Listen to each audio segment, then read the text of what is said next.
Right, Shalom to Brother Shamar from the Phoenix camp. With that being said, I want to give all honor, glory, and praise to Yahweh, Bahashem, Yahweh Shai, Bahashem Kakadash. Double honors to the elders of Great Millstone. Peace and salutation to the brothers that are doing this work true sincerity. Jump right to Lessons, Isaiah 19:1. It says, "The burden of Egypt, behold, the Lord rideth upon a swift cloud, shall come into Egypt, and the idols of Egypt shall be moved at his presence, and the heart of Egypt shall melt in the midst of it." So, this is not necessarily talking about Egypt. This is metaphorically speaking about America, because America is the land of the last captivity of the Israelites, and that's what the word Egypt means. It means captivity or slavery or burden. So, so the word Egypt is symbolic of slavery and captivity. And here in America, this is the last captivity of the Israelites, of the so-called Black, Latino, Native American. Let's run that back again. It says, "The burden of Egypt, behold, well, let's get that word burden. It says, oracle prophecy against Egypt. It says, behold, the Lord rideth upon a swift cloud, and shall come into Egypt, and the idols of Egypt shall be moved at his presence, and the heart of Egypt shall melt in the midst of it. And I will set the Egyptians against the Egyptians. They shall fight every one against his brother, and every one against his neighbor, city against city, and kingdom against kingdom." So see, that's what speaks about a division, the division in America. That's how you can translate that, man. You translate it as speaking about division, and there is a great division in America among the so-called white man. He's divided against himself. At one corner you have your so-called Walmart True Blue Americans, man. And they're Trumpers, however you want to call them, whatever you want to identify them. And then on one other side you have what's the best way to describe them? Uh, So-called modern Edomites, that side with the transgender alphabet community and things of that nature. And there's many different factions in between that. So you have a great division here in Egypt, here in America, because this is spiritually called Egypt, man. This is spiritual Sodom, spiritual Egypt. And to prove that, there is a spiritual Egypt, there is a spiritual Sodom, meaning that the spirit of captivity and homosexuality existing here in this place. That's why it's referred to in Isaiah as Egypt. You can get the if you can receive it, you can get the proof of that. Revelation 11:8 says it says, "And her dead body shall lie in the street of the great city," and that great city is America, man. It says, "And her dead body shall lie in the street of the great city is America, which spiritually is called Sodom and Egypt." Egypt is another word for, like we said, captivity and bondage. Where also our Lord is crucified. So if you read it literally, you're going to say to yourself, well, the Lord wasn't crucified in Egypt or Sodom.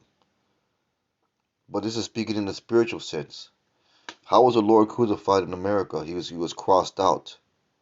He was crossed out, meaning that his true appearance, his true likeness, his true character, his true nature was replaced by what we call the white Jesus, the other white meat, Caesar Borgia. That's how our Lord was crossed out. So there's code words in the Bible that refer to America, and one of them is Egypt, and one of them is Sodom, and there's also Rome, and many others, man.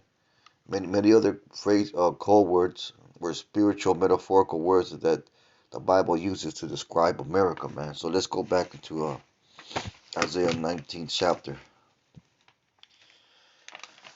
because this is speaking about America. It says, "And the burden of Egypt, behold, the Lord rides upon a swift cloud, and shall come into Egypt, and so that swift cloud is the chariots. Shall come into Egypt, and the isle of Egypt shall be moved in his presence, the heart of Egypt shall melt in the midst of it." And you can refer that to the heart, how Egypt melting in the midst of it as a thermonuclear destruction of the ICBMs and the laser beams coming from the chariots.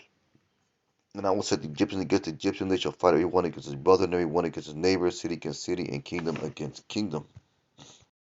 And we'll read verse 2 again. It says, and I will set the Egyptians against the Egyptians, or the Americans against the Americans. We already briefly touched on the different factions or different so-called political groups, if you want to call it that, here in America, man. There's a broad spectrum of people against each other, man.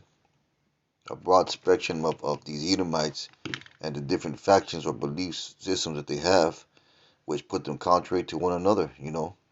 It's as simple as Biden versus Trump. There's been actual physical fights and people trying to run each other out the road, and people being aggressive to each other because of these things, man. So the Lord has definitely set the Americans against the Americans, and that division among Americans is a sign of a nation ready to collapse. Let's get Matthew 12 and 25. This is Matthew, Salakia. Still a little bit sick, but that's cool. Matthew 12 and 25, and this is what Yahushua says. Yahushua knew the thoughts, said unto them, every kingdom divided against itself is brought to desolation. You see that? So the Egyptians being against the Egyptians, have you read in Isaiah 19 and 2? That's a kingdom divided against itself. So it says here, every kingdom divided against itself is brought to desolation. So the different factions and the different viewpoints and the way people are going at each other here in America is a sign of the future desolation of America, man. Let's get that word desolation. It says to make desolate, lay waste, to ruin, bring to desolation, to despoil one stripper of her treasures, to lay waste. Let's get a precept that came to my mind. So let's run it back again. As Matthew 12 and 25, Slack had a brief interruption. And Yahweh shall you to 1,000 say unto them, every kingdom divided against itself is brought to desolation. So America is on the pathway of desolation or destruction.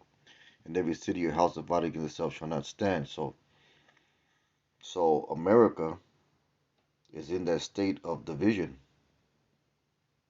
And according to the words of Yahweh Shai, that means that's a sure marker that desolation or destruction is coming to America, man. Let's get Revelation 18 and 2.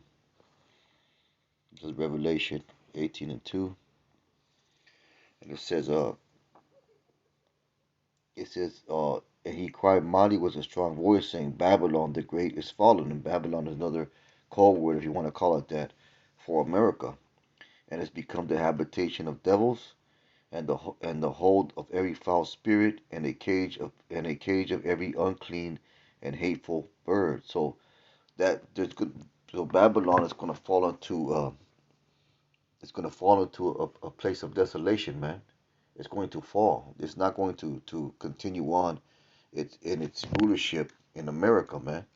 Its existence will not no longer be around when Yahweh Shai decides to bring judgment upon this place in the form of 200 million nuclear missiles. Let's get another precept, Isaiah 13 and 20, which once again describes the desolation of America, the upcoming desolation of America. So what you're seeing is prophecy being fulfilled. Let's get Isaiah 13 and 20. And it says, we'll start verse 19. And once again, it uses the code words of America. And the Babylon, the glory of kingdoms, the beauty of Chaldees, as he shall be as when Yahweh overthrew Sodom and Gomorrah. So what happened in Sodom and Gomorrah? It was a complete and utter destruction. So much so that nothing else inhabited or grew there. And America will be the same way. Verse 20, it shall never be inhabited, neither shall it be dwelt in from generation to generation, neither shall the Arabian pitch tent there, neither shall the shepherds make their fold there. But wild beasts of the desert shall lie there, and their houses shall be full of doleful creatures, and owls shall dwell there, and satyrs shall dance there. And the wild beasts of the islands shall cry in the desolate house of dragons, in the pleasant palaces, and their time is near to come, and their days shall not be prolonged, man. So there is a destruction, there is a desolation coming to America, man. And what you're seeing right now is the beginning of that. So this place doesn't have that much longer to exist. That's why you see the prophets of the Lord, prophesying these things, breaking down these scriptures to seal the elect and to bring forth a judgment of the 2/3 and the heathens and the Edomites. With that being said, it's a real quick lesson. Most I wouldn't hope was edifying. With that, I want to give all honor, glory, and praise to Yahweh, Bahasham Yahushai, Kahala Yahweh, Bahasham Yahushai, but keep pushing, Shalom.